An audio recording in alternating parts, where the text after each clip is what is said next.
Hi అండి, welcome to KB logics అండి. ఈరోజు మనం చెప్పుకోబోయే టాపిక్ ఏంటిదంటే సాంఖ్యిక శాస్త్రం స్టాటిస్టిక్ అండి.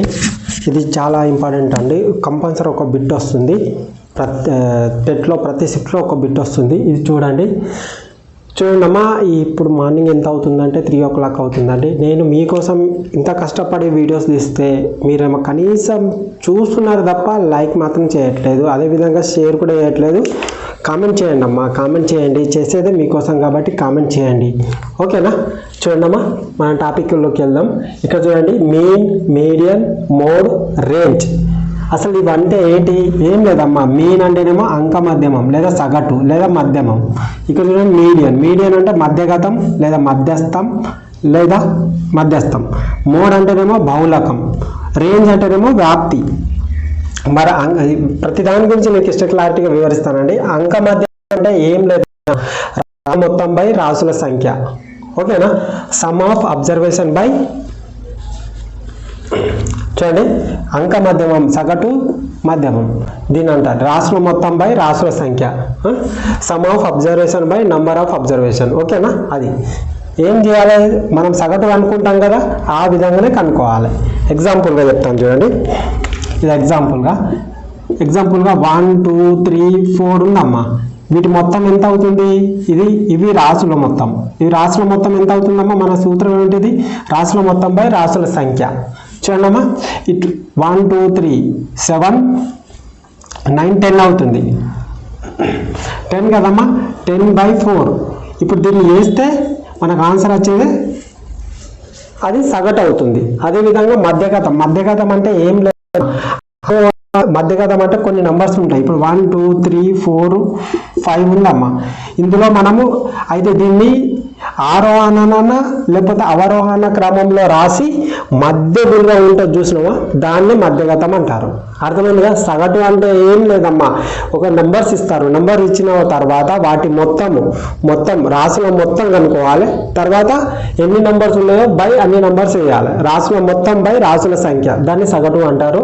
ఇక్కడ మధ్యగతం అంటే ఏం లేదమ్మా, ఒక వరుస ఇస్తారు. ఆ వరుసలోని ఆరోహణ లేదా అవరోహణ క్రమంలో రాసి మధ్యలో ఉన్నదాన్ని మధ్యగతం అంటారు. ఇప్పుడు ఇది సీరియల్ నెంబర్ ఉంది కదమ్మా, దీంట్లో మధ్యలో ఏముంది?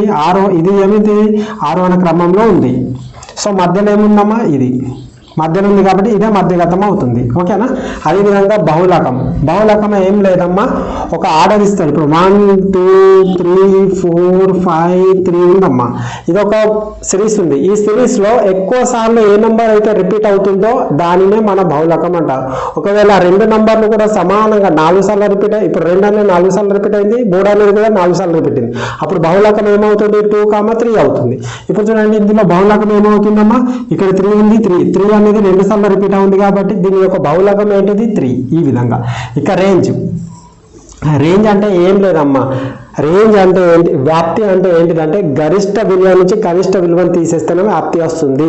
గుర్తుపెట్టుకున్నారుగా?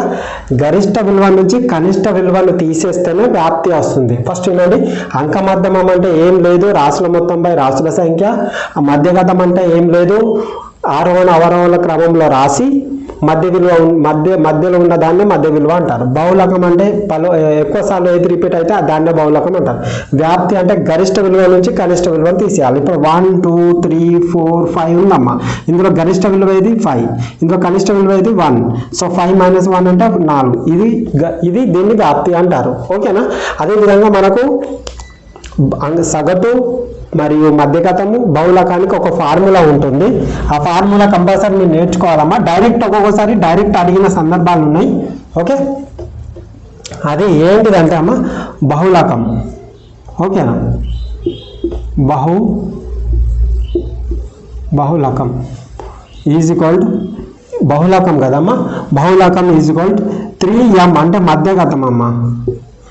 3 మధ్యగతం -2 × 2 × సగటు అమ్మ. ఇది బహుళకం ఈజ్ ఈక్వల్ టు 3 × మధ్యగతం -2 × సగటు. ఇది గుర్తుపెట్టుకోవాలమ్మా. దీన్ని షార్ట్ ఫామ్లో ఇంకో బి అనుకోండి. బహుళకం అంటే బి అనుకోండి, 3 అంటే 3, మధ్యగతం అంటే m అనుకోండి, అవునా, మైనస్కు మైనస్ 2 అంటే ఎస్ అంటే సగటు అనుకోండి అమ్మా, ఇది ఇలా గుర్తుపెట్టుకోండి ఓకేనా. ఈ విధంగా b = 3m - 2s ఓకేనా. ఇది ఈజీగా ఉంటుంది. ఒకవేళ మీకు సగటు అడిగినా కానీ ఏం చేయాలి, అప్పుడు దీన్ని తీసుకురావాలా, బై 2 చేసేస్తే మనకు సగటు వస్తుంది. ఏదంటే అది ఈజీగా రాబట్టచ్చు ఓకేనా. ఇది డైరెక్ట్ క్వశ్చన్ అడిగిన సందర్భాలు ఉన్నాయమ్మా. ఇప్పుడు మనం ఒక్కొక్క దాని గురించి ప్రాబ్లం చేసుకుంటూ పోదాం ఓకే.